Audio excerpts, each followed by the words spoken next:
നമസ്കാരം. ആത്മസൂത്ര mind കെയറിന്റെ simply 5ലേക്ക് എല്ലാവർക്കും സ്വാഗതം.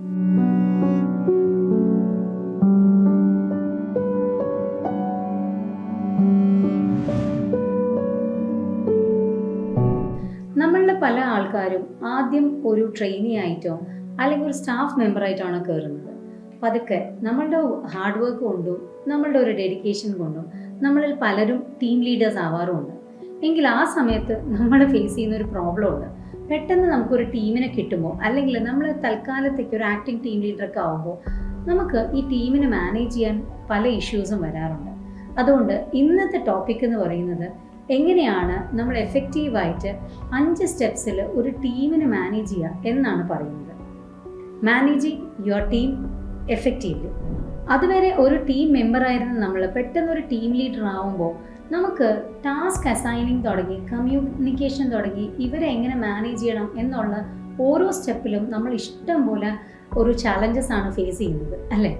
അപ്പോൾ നമ്മൾ എങ്ങനെയാണ് ഒരു ടീമിനെ മാനേജ് ചെയ്യുക? Tip number 1 is train dum properly. ഏതൊരു ഓഫീസിലും അല്ലെങ്കിൽ ഏതൊരു വർക്ക് പ്ലേസിലും ഒരു പെർട്ടിക്കുലർ സിസ്റ്റം അവർ ഫോളോ ചെയ്യുന്നുണ്ടാവും. ഇപ്പോൾ ഒരേ കാറ്റഗറിയിൽ വർക്ക് ചെയ്യുന്ന 4 കമ്പനികളിൽ പോയാലും ആ 4 കമ്പനി 4 രീതിയിലാണ് പെർഫോം ചെയ്യുന്നത്. അതുകൊണ്ട് നമുക്ക് ഏത് രീതിയിലാണോ നമ്മുടെ ടീം മെമ്പേഴ്സ് പെർഫോം ചെയ്യണം എന്ന് നമ്മൾ ആഗ്രഹിക്കുന്ന ആസ് എ ടീം ലീഡർ, ആദ്യം നമ്മൾ അവർക്ക് ടാസ്ക് അസൈൻ ചെയ്യുമ്പോൾ നമ്മൾ അവർക്ക് നല്ല പ്രോപ്പർ ട്രെയിനിങ് കൊടുക്കണം. നമ്മളുടെ ടീം മെമ്പേഴ്സ് പ്രോപ്പർലി ട്രെയിൻഡ് ആണെങ്കിൽ നമ്മളുടെ 50% കോമ്പറ്റീഷനും ഹാസലും അവിടെ തീർന്നു. ഒരു ടീമിന് യുണൈറ്റഡ് ആയിട്ട് പിടിച്ചു നിർത്തുന്നത് എപ്പോഴും പ്രോപ്പർ കമ്മ്യൂണിക്കേഷനാണ്. പക്ഷെ പലപ്പോഴും നമുക്ക് പറ്റുന്ന ഒരു അബദ്ധം എന്താണെന്ന് വെച്ച് കഴിഞ്ഞാൽ, നമ്മൾ ഒരു കാര്യം പറയും, പിന്നെ ഈ വർക്കിൻ്റെ തിരക്കിൽ നമ്മളത് വിട്ടുപോകും. അപ്പോൾ അത് ചില ആൾക്കാർ അത് ചിലപ്പോൾ കറക്റ്റായിട്ട് ചെയ്യണമെന്നില്ല, അല്ലെങ്കിൽ നമ്മൾ പറയുന്ന കാര്യങ്ങൾ പറഞ്ഞില്ല എന്ന് പറയാം. ചിലപ്പോൾ അതിൻ്റെ ഡെഡ് ലൈൻ പറഞ്ഞത് വേറൊരു ഡേറ്റ് ആണെന്ന് പറയാം. ചിലപ്പോൾ അതിൻ്റെ കൊട്ടേഷൻ കോട്ട് ചെയ്ത ഫിഗേഴ്സ് മാറി പറയാം. എന്ത് വേണമെങ്കിലും സംഭവിക്കാം. അതുകൊണ്ട് കമ്മ്യൂണിക്കേഷൻ സ്ട്രോങ് ആവുന്നതിനോടൊപ്പം നമ്മൾ എപ്പോഴും ചെയ്യേണ്ടത് ഡോക്യുമെൻറ്റ് കമ്മ്യൂണിക്കേഷൻസ് എന്നുള്ളതാണ്. So the tip number 2 is proper documentation of all communications. നമ്മളൊരു ടീം ലീഡർ ആയിരിക്കുമ്പോഴേ അവിടെ നടക്കുന്ന എല്ലാ കാര്യത്തിലും നമ്മൾ ഇൻവോൾവ് ആവും. പലപ്പോഴും ആൾക്കാരെ നമ്മൾ അപ്രീഷിയേറ്റ് ചെയ്യേണ്ടി വരും. പലപ്പോഴും നമ്മൾ ആൾക്കാരെ വഴക്ക് പറയേണ്ടി വരും. ചിലപ്പോൾ ആൾക്കാരുടെ തമ്മിലുള്ള ഡിസ്പ്യൂട്ട് തീർക്കേണ്ടി വരും. ഇങ്ങനെ പല സ്ഥലങ്ങളിലും നമുക്ക് ആവശ്യമുണ്ടെങ്കിലും ആവശ്യമില്ലെങ്കിലും നമ്മൾ അതിനകത്ത് വലിച്ചടയ്ക്കപ്പെടും.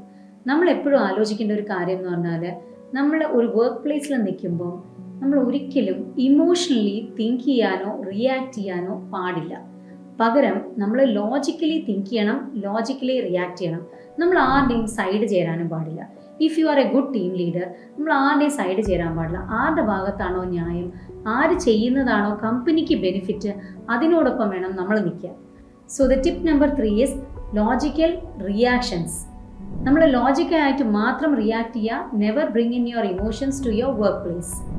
നമുക്കൊരു ടീം ഉണ്ടാകുമ്പോൾ നമ്മൾ എന്താ ചെയ്യുക? നമുക്ക് കിട്ടുന്ന ടാസ്ക് എല്ലാം നമ്മളിങ്ങനെ ഡിസ്ട്രിബ്യൂട്ട് ചെയ്ത് കൊടുക്കും, അല്ലേ? അപ്പോൾ നമ്മൾ ഡിസ്ട്രിബ്യൂട്ട് ചെയ്യുമ്പോൾ നമ്മൾ ചിലപ്പം ഒരു ടാസ്ക് നമ്മുടെ ടീമിന് മൊത്തമായിട്ട് കൊടുക്കും. ഇപ്പോൾ ഫോർ എക്സാമ്പിൾ, നിങ്ങളൊരു ഇവൻറ്റ് ഓർഗനൈസ് ചെയ്യാമെന്ന് വിചാരിക്കുക. ഉടനെ നമ്മുടെ ടീമിനെ വിളിച്ചിട്ട് പറയും, നാളെ ഈ അടുത്ത് ഓണം വരുന്നുണ്ട്, അപ്പോൾ ആ ഓണത്തിന് വേണ്ടി നിങ്ങൾ ഇവൻറ്റ് അങ്ങ് മാനേജ് ചെയ്യണം എന്ന് പറയും. അങ്ങനെ പറയുന്നത് പലപ്പോഴും ഫെയിലിയർ ആവാറുണ്ട്. എന്തുകൊണ്ടാണെന്ന് അറിയാമോ? കാരണം നമ്മൾ ഈ ടാസ്ക് അസൈൻ ചെയ്യുന്നത് പ്രോപ്പർ ഡിസ്ട്രിബ്യൂഷൻ അല്ലാതെയാണ്. പകരം നമ്മൾ ഒരാളെ വിളിച്ചിട്ടാ, നിങ്ങളാണ് അത്തപ്പൂവിൻ്റെ ഇൻചാർജ്, അതുകൊണ്ട് കറക്റ്റായിട്ട് നോക്കണം. അതുപോലെ നിങ്ങളാണ് ഫുഡിൻ്റെ ഇൻചാർജ്, നിങ്ങളാണ് ആക്ടിവിറ്റീസിൻ്റെ ഇൻചാർജ് എന്ന് പറഞ്ഞ് ഓരോരുത്തർക്കായിട്ട് കറക്റ്റായിട്ട് പറഞ്ഞ് ഡിസ്ട്രിബ്യൂട്ട് ചെയ്യുക. അതൊരു ഒഫീഷ്യൽ ആയാലും നോൺ ഒഫീഷ്യൽ ആയാലും ഒരു ഇവൻ്റ് ആയാലും ഒരു ടാസ്ക് ആയാലും അങ്ങനെ നമ്മൾ അവർ ചെയ്യേണ്ട ടാസ്കും അവരുടെ അക്കൗണ്ടബിലിറ്റിയും പ്രോപ്പറായിട്ട് ഡിസ്ട്രിബ്യൂട്ട് ചെയ്ത് കൊടുക്കുകയാണെങ്കിൽ task assigning becomes easier and more efficient. So the tip number 4 is proper distribution of accountability. അവർ എന്തിനാണോ അക്കൗണ്ടബിൾ ആയിട്ടുള്ളത്, എന്തിനാണോ അവർ റെസ്പോൺസിബിൾ ആയിട്ടുള്ളത്, അത് നമ്മൾ ഈക്വലായിട്ട് ഡിസ്ട്രിബ്യൂട്ട് ചെയ്ത് കൊടുക്കണം. കമ്മ്യൂണിക്കേഷൻ ട്രാൻസ്പെറൻ്റ് ആയിരിക്കണം, കമ്മ്യൂണിക്കേഷൻ പ്രോപ്പർ ആയിരിക്കണം, ടാസ്ക് ഡിസ്ട്രിബ്യൂഷൻ കറക്റ്റായിട്ട് ചെയ്യണം. ഇങ്ങനെ കുറേ കാര്യങ്ങൾ, അല്ലേ? നമ്മൾ ഇതെല്ലാം ചെയ്യുമ്പോൾ നമുക്ക് എന്താണ് വേണ്ടത്? എല്ലാവരും ഒത്തുചേർന്ന് സംസാരിക്കണം. So the most important and the 5th tip is weekly meetings. നമ്മളൊരു ടീം ലീഡർ ആണെങ്കിൽ നമ്മുടെ ടീമിൽ 2 പേരോ 3 പേരോ ഉള്ളെങ്കിലും 300 പേരാണുള്ളെങ്കിലും നമ്മൾ ഡയറക്റ്റായിട്ട് ആരുടെ അടുത്താണോ ടാസ്ക് അസൈൻ ചെയ്യുന്ന ആ ടീമിന്, വലിയ ടീമാണെങ്കിൽ നമ്മൾ ആർക്കാണോ അസൈൻ ചെയ്യുന്ന അവരുമായിട്ട് അറ്റ്ലീസ്റ്റ് വൺസ് എ വീക്ക് എല്ലാവരും കൂടെ ഇരുന്ന് നമ്മളൊരു വീക്ക്ലി മീറ്റിംഗ് നടത്തണം. ശരിയാണ്, വീക്ക്ലി മീറ്റിംഗ് നടത്തുമ്പോൾ നമുക്ക് ചിലപ്പോൾ 1 മണിക്കൂർ 2 മണിക്കൂർ നമ്മുടെ വർക്ക് ടൈമിൽ നിന്ന് മാറിപ്പോവും. But in the long run you will see that your efficiency goes 4 times much bigger. നിങ്ങളുടെ എഫിഷ്യൻസി, നിങ്ങളുടെ ടീമിൻ്റെ എഫിഷ്യൻസി 4 ഇരട്ടി കൂടുന്നതായിട്ട് കാണാൻ പറ്റും. അതുകൊണ്ട് ഒരു വീക്ക്ലി മീറ്റിങ്ങോ അല്ലെങ്കിൽ ഒരു മന്ത്ലി മീറ്റിങ്ങോ നടത്തുമ്പോൾ നമ്മൾക്ക് അതിനകത്ത് വരുന്ന ടൈം ലോസ് നമ്മൾ ഒരിക്കലും ആലോചിച്ച് ടെൻഷൻ ആവണ്ട. നിർബന്ധമായും വീക്ക്ലി മീറ്റിംഗ് കൂടണം. അതും നിങ്ങളുടെ ഇമ്മീഡിയറ്റ് സബോർഡിനേറ്റ്സിൻ്റെ അടുത്ത് എല്ലാവരെയും കൂട്ടിയിട്ട് കൂടണം.